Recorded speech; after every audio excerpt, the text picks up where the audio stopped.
Dear students, now for the electric field due to the dipole, we will make a few important inferences. First, let us place all what we have derived earlier. This equation is the equation for the total electric field along the axial line when the distance is very much greater than the semi-length of the dipole.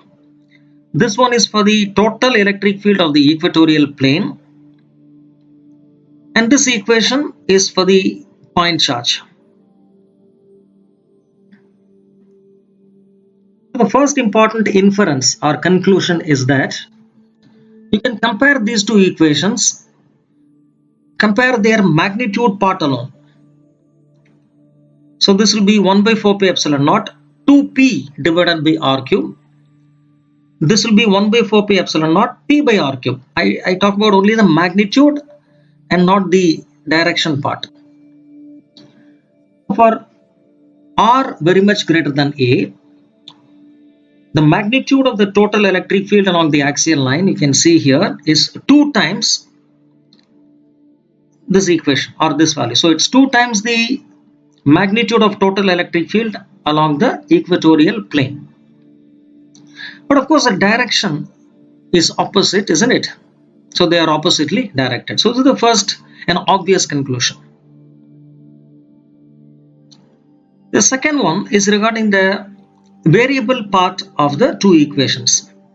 If you look at these two equations, 1 by 4 pi epsilon naught, this 2, as well as the dipole moment itself, they are all constants. The only variable in question is r. So the distance can be varied. Distance of the point C can be varied. So keeping all these constants into the proportionality factor, we can therefore write in both the cases for the axial line as well as the equatorial line, both are proportional to 1 by r cube. You can see in denominator both carry r cube. Whereas if you can see the equation for the point charge, it is 1 by r squared. So this particular say proportionality or variation can be shown graphically, which means I have to plot the distance r along the x-axis and the electric field along the y-axis. You must have come across this particular graph. Can you recall what will be the nature of the graph?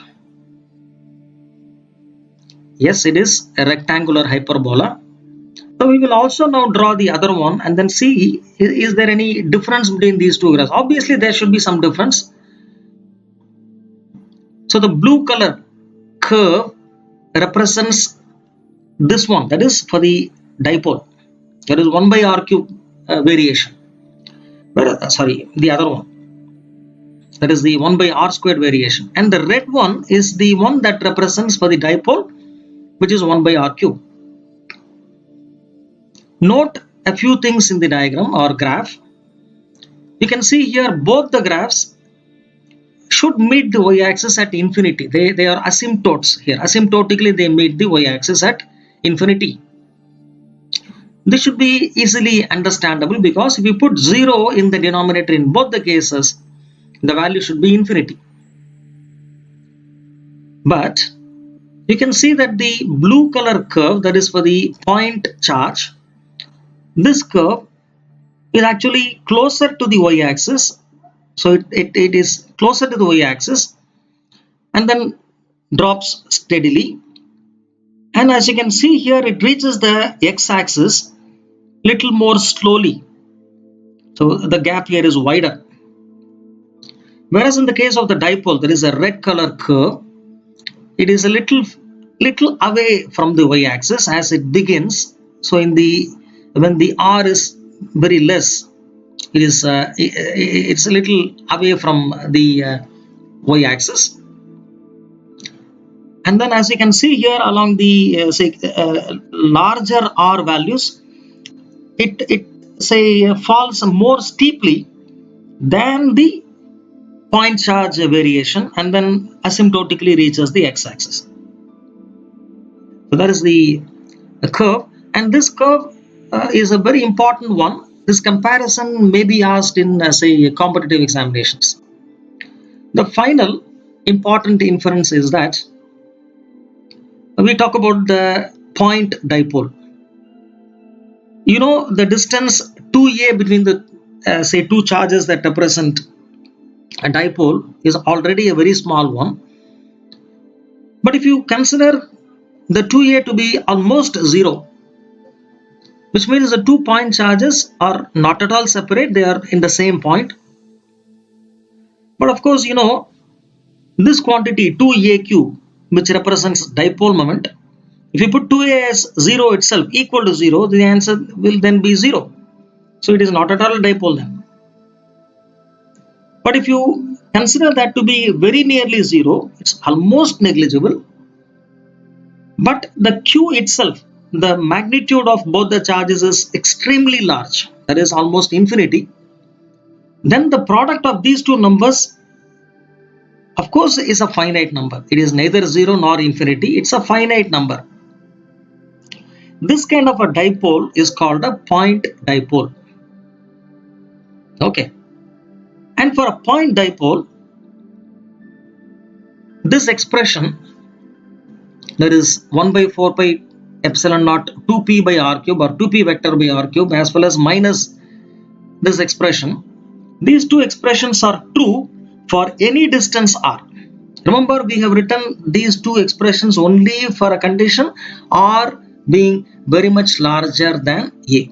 But for a point dipole, these two expressions are true, they are valid for any distance, whether the r is very much greater than a or nearly equal to a or slightly greater than a or any other situation. So these are the three important inferences for the electric say field due to a dipole. Next, we will now discuss how to derive the torque acting on an electric dipole which is placed in an electric field. So we will discuss both uniform electric field to begin with.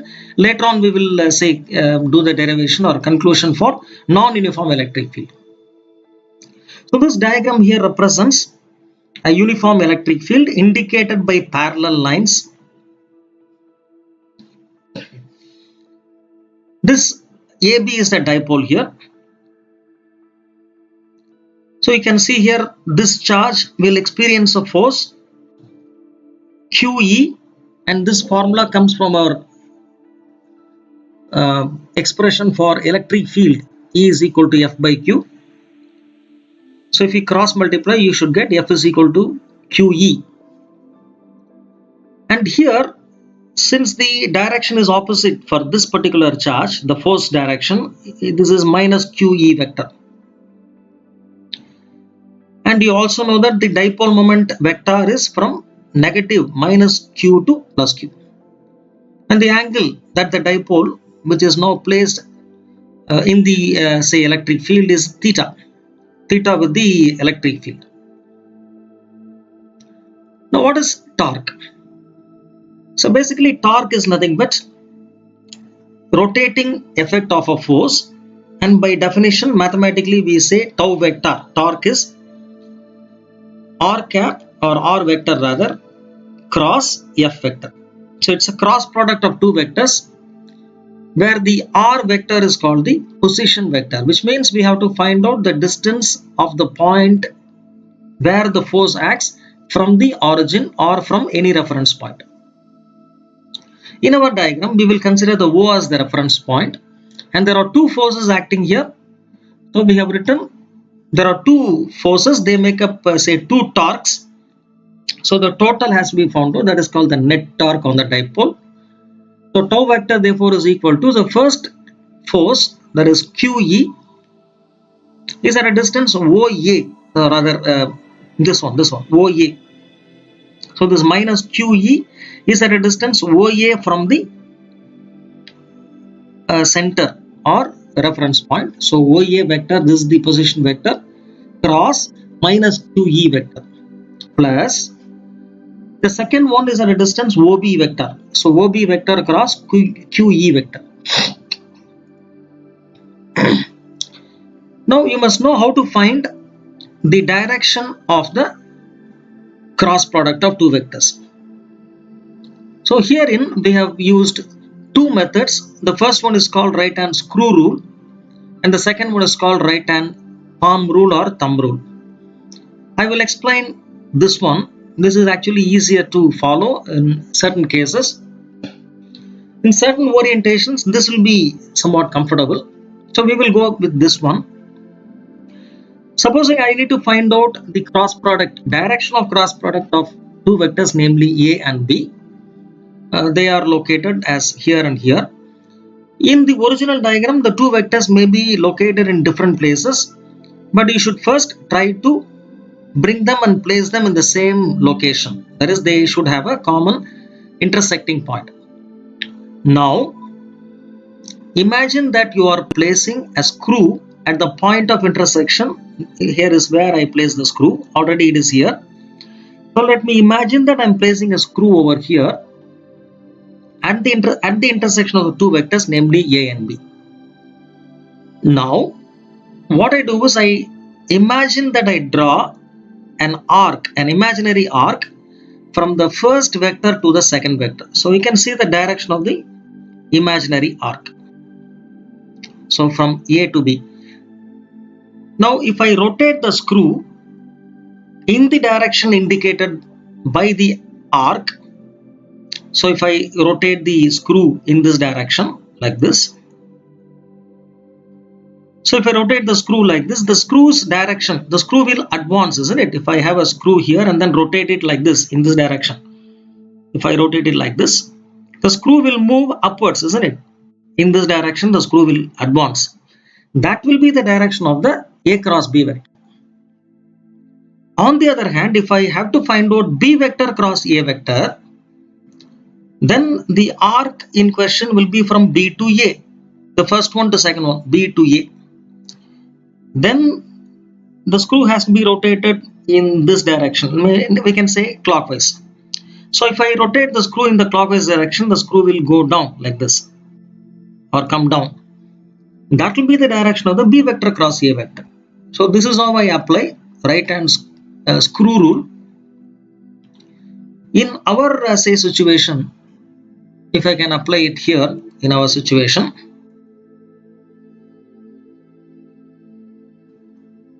you can see here. Let me draw the OA vector first. So this is our OA vector.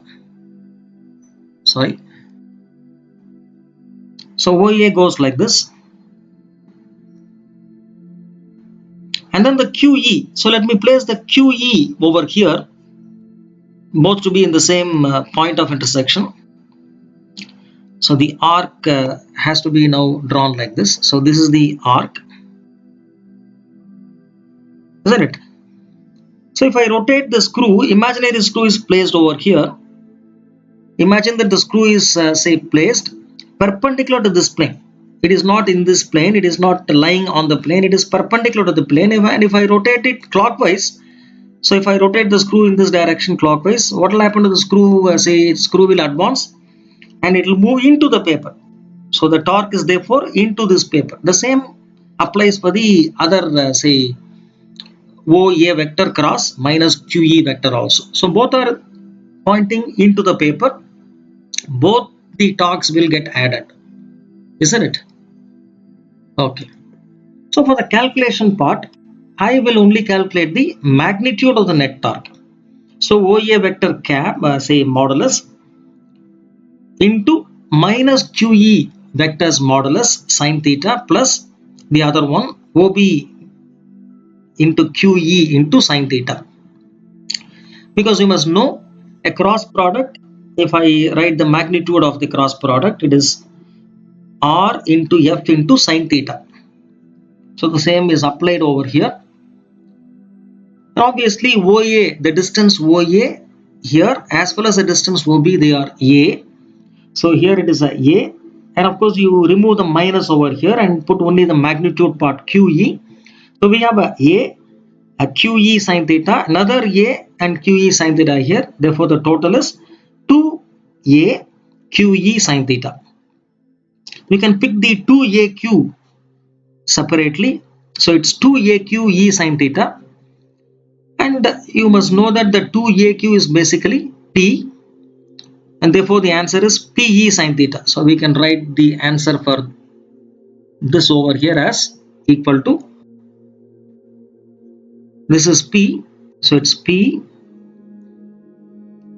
then there's an E there, and then sin theta.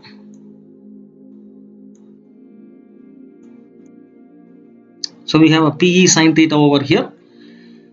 So the P is a vector whose magnitude is written here. E is also a vector, and since we have a sin theta here, it's a P cross E vector.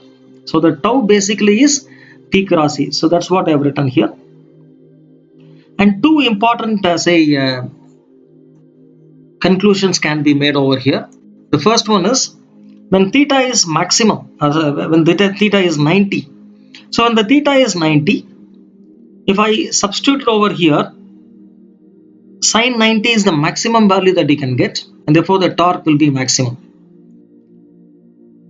And the second one is if the theta is 0, that is, this dipole is parallel to the external electric field, then sin 0 is 0, therefore the torque is also going to become 0. There won't be any torque.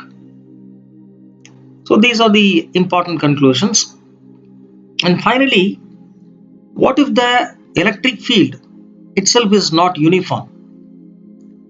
So we have represented a non-uniform electric field. You can see the electric field lines are going in different directions in curved manner, which means that they are not having the same direction as well as magnitude at various points. You can see here that the positive charge experiences a force of QE1 because the electric field here is different. Here the electric field is also different magnitude as well as in direction. So therefore the minus charge experiences a different force. Therefore these two forces don't add to 0, though they produce a net torque. In the case of the original one, the uniform electric field, the net force happens to be 0, but here in the case of non-uniform electric field, both net force as well as torque seem to act. So this concludes our presentation for the torque acting on electric dipole placed in an electric field. Thank you.